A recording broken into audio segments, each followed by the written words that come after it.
So we are here today with another one of my very favorite people, Ann McKenzie, who I've known for a long time. I like bringing those on that I've known for a long time because, wow, what the journey has looked like, right? Yeah, it is. I think it's maybe 15 years, something like that. Yeah, this is crazy enough. No, has been long. So, and we knew each other before I even started doing this work, but at some point, everything changed and shifted. And at some point, you started working with me, or we started working together. And so, we'll talk about that a little bit. Well, I was in a different business, and I had a health crisis. I had already had scheduled tentative knee replacements in the near future. I'd spent 15 years clogging, and anybody that clogs for that long on stage knows that you're going to have knee problems.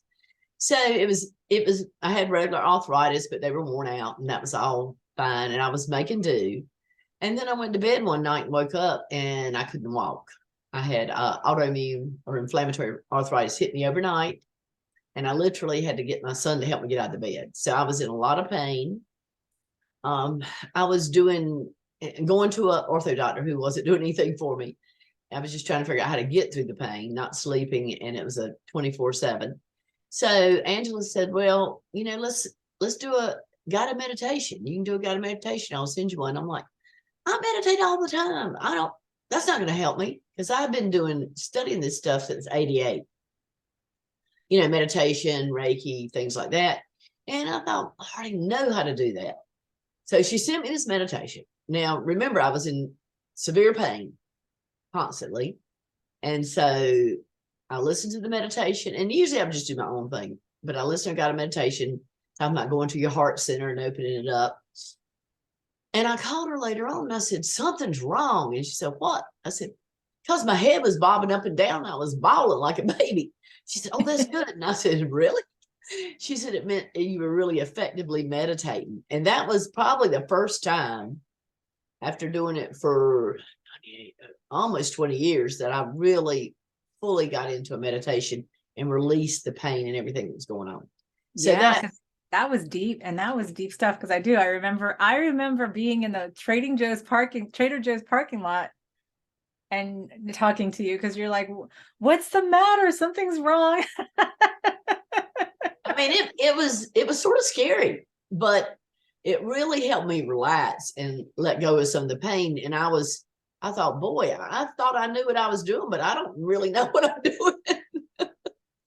I've been trying, but not really going in deep.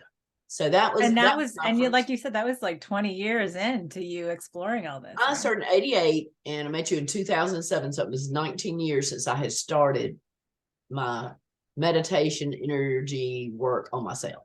Yeah. Mm-hmm. Yeah. So that was what got me interested in working with you, or it told me that I needed to work with you, period. And then when it really got ramped up was after you had your knee replacements. Yeah. In the spring, I had a double knee replacement. And then in the following fall, I think it's when I took 22-1 or 22. Practitioner, I think. Yeah. Yeah. Yeah. Trinity practitioner. And I found, I'd already been doing energy work. And as you know, a lot of energy modalities, you get attuned to the energy coming in from the universe into you and that kind of thing. The thing that impressed me the most about Angela's course is that we have it all inside of us. It's our spiritual center. We have everything we need to connect to the universe, to connect to creator, to connect to the energy of the earth.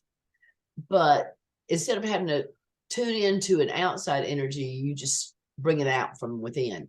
And I found it to be very powerful, a lot more than what I had been doing before. So what would you say was your biggest breakthrough with me? Well, I was going to say something else. Stepping into the unknown.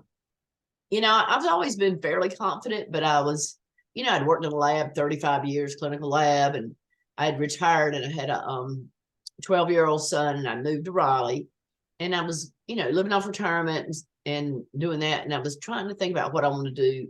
And I was doing a vegan skincare line and nutrition, which I still use, but it wasn't really satisfying the inner connection to my spiritual center that I want to do. So I talked to Angela about it, and I became ordained to do energy healing work. And she convinced me I could do it. I was like, no, I can't. I don't have anything to teach you about it. She said, yes, you do.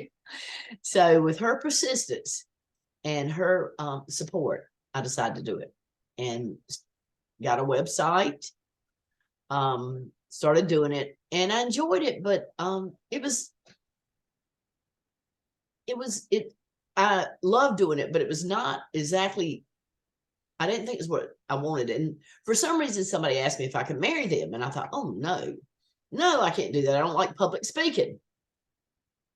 Well, I told Angela, and she said, oh, you can do it, whether you like public speaking or not. And I'm like, no, I can't. She said, yes, you can. But they changed the law in North Carolina to same-sex weddings. And I felt very passionate about being able to offer weddings to all couples from my heart. Our government, a lot of people in government who were supposed to officiate weddings for anybody that came in the government, did not want to do it for same-sex couples. And it really tugged at my heart on that. I felt like that somebody needed to be there to offer this to couples who truly believed in their love. So that's what pushed me over the edge to do it. And that was in 2014. Yeah. And I'm going to back up. I'm going to back up for a minute, because I wanted to talk a minute about your, right after your knee replacement, because you sort of jumped past that, but that was an important thing, because before you went in for that knee replacement, you and I were talking, we had done some sessions, and you had said, I know I can change this. I know I could heal this without going in for surgery. And, and you were so frustrated because you had been to every kind, like you're saying, every different kind of practitioner, and you tried all these different things. And we'd been talking about that. And I said, well, if you're guided to get the surgery, then just get the surgery. Like, we get so hung up, I think, often in energy healing and alternative stuff, that we think, oh, I have to do it this way. And it's like, well, but if guidance says do it, then there's a purpose for it. Right. Yeah. So I was like, okay, well, if you're being guided to do it, then just set it up so that you recover quickly. Right. And it's easy. And it's, and you can get around, and it'll be 100% and everything else. And so that's sort of what happened, right? Yeah. And 6 months after the surgery, now remember, I had both knees replaced at the same time, and I was in my late 50s. This was not, it is you have to be very serious about doing it, because the pain is not insignificant. Let's put it that way. So 6 months after that, my husband, who is now my husband, at that time I was dating him, we went whitewater rafting on Class 5 rapids. I didn't help carry the boat, but I got in the boat and I paddled the whole time. And I'd only had my knees for 6 months.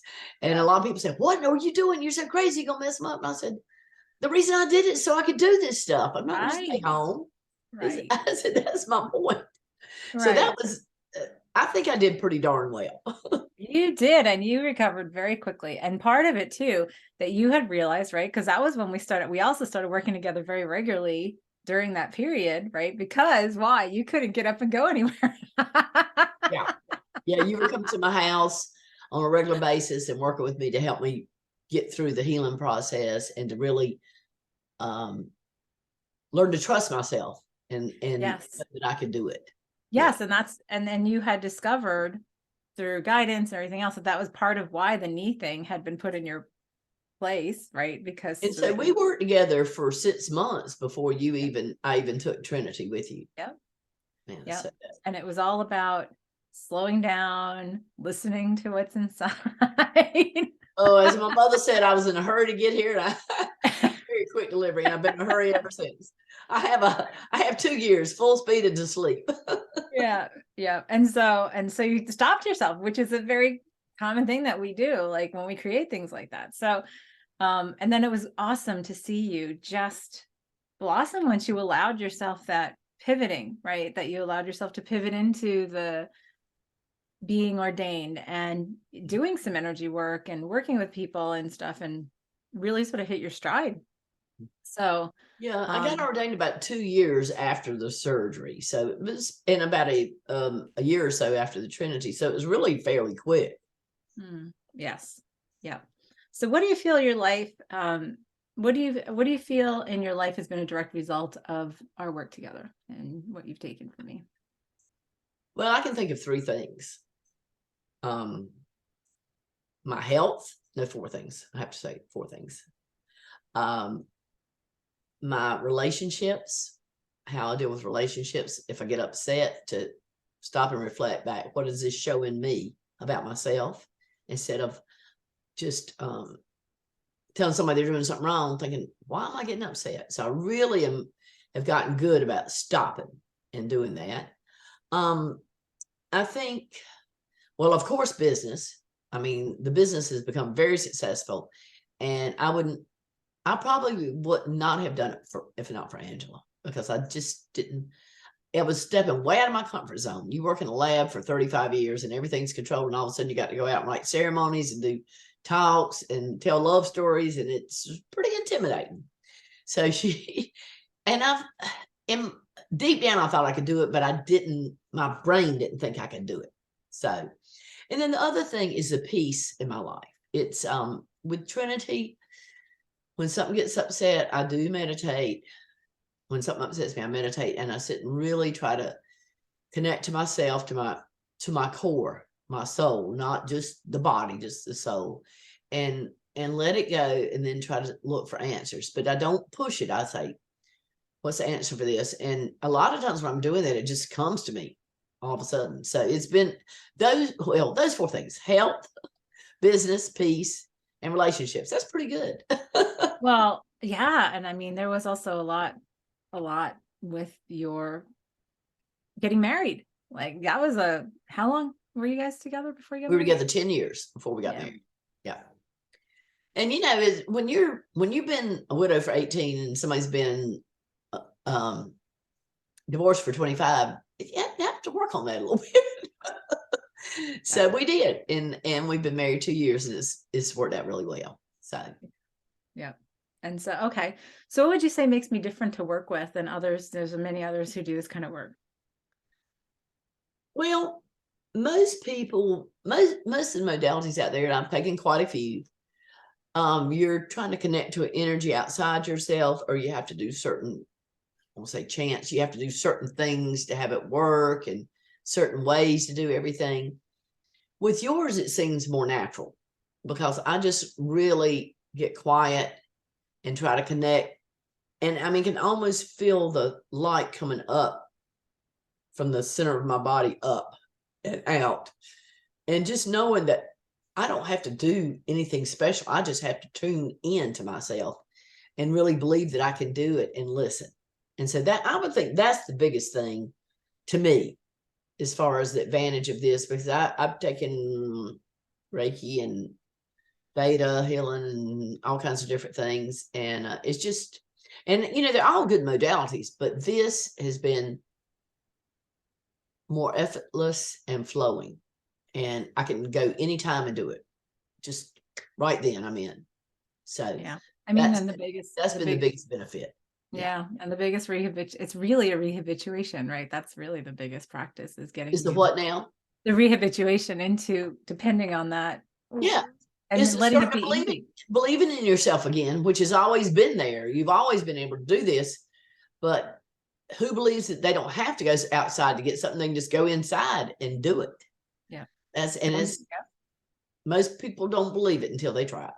Well, and some people still don't believe it, right? I mean, it's everybody taking 500 classes and going to the psychics and going here and going there and getting somebody's opinion and expert opinion and everything else, when it's like, well, you got the answers. So yeah. And it's hard sometimes, because it's easier to, let me double check, let me do this.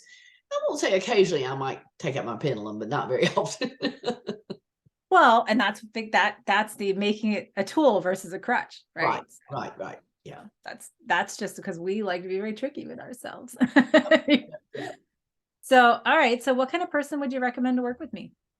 Well, first of all, if you're having a major health issue, yes.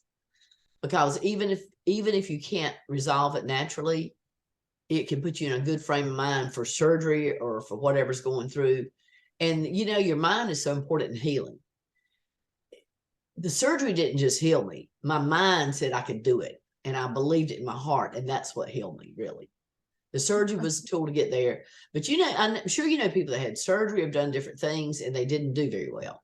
Mm-hmm. And you know, people that have done this and really believe they could do it and had a super positive mindset with cancer or whatever, and the outcome was much better. So I would say that would be my number one thing. Another thing is, if you want to, you're happy, you're doing all your things, but you just feel like you want more out of life. It's just, you just feel like you could do more, but you're afraid to go, you know, oh, I'm okay, I'll just stay here. But you're sort of getting bored. So I would say that's if you have this feeling, this nagging feeling that you could do more and your life would be more, explore it. Don't just ignore it. Because I will tell you that this officiating weddings is a passion of mine that I had no idea that I had. I had no idea I could do public speaking. Now I do weddings for 200 people, 200 guests. And it's like, I'm fine. But I did not believe I could do it, because I'd done a little bit of teaching at the health department where I was in charge of the lab. I did bloodborne pathogens, things like that. And I was so nervous, even with people I knew. So I was shocked that it turned out as well as I had. But I truly loved it and loved the couple. So it's been a blessing for me. It was like, I didn't want to go through all that to get here, but I did swear to God. Well, and part of it had to do with you getting to a better place within yourself. And that was a lot of inner work. Right. You know, the inner work that had happened. And I think somebody that loses a loved one, a relationship, a divorce, or something like that, there again, you got to go back and believe in yourself. So I think I lost my husband of 17 years suddenly with the aneurysm, with an 8-year-old child at the time. You really have to dig deep when those things happen. And I'm not saying divorces could be even harder. I mean, I don't know if it's harder, but losing somebody suddenly is tough, but divorce is not good either. I mean, or losing a job, anything, a loss, it's a change, and it's scary. You know, you got to change something, but it's scary to do it. You got to have, it's nice to have somebody to help you know you can do it, and you can do it on your own. But it's you need that encouragement, I think. And then the other thing is, well, it's sort of like that. If you're unhappy in your job or in your relationship, making a decision to take positive action, either to let that person know or let the employer know what's going on, or to make a decision to leave it. So that's you deserve everything you get. You are exactly where you are, and with everything you've got, because that's where you put yourself. If you deserve more, then you have to ask for it. You have to go for it. Yep. And trying to believe in yourself, it's not always so easy. So having a coach or someone to prod you know that I push you on that. Oh my God. Every time I feel like I'm doing good, oh, you can do more. And I'm like, oh, shut up. Don't even talk to me. I don't want to do any more right now. It's not me talking. It's your expanded self-talk and saying there's more. But honestly, it's there's so many times in life where you get stuck. Oh, I don't know. You know, I love this person, but they're not treating me right. Or I like my job, but I can't get any money. Whatever. Or like being knocked for a loop, like with my health issue. There's so many things that you can handle, but sometimes having a guide or a coach is essential to get to that point and really believe in yourself. That's what I'd say. All right. Thank you so much, Ann.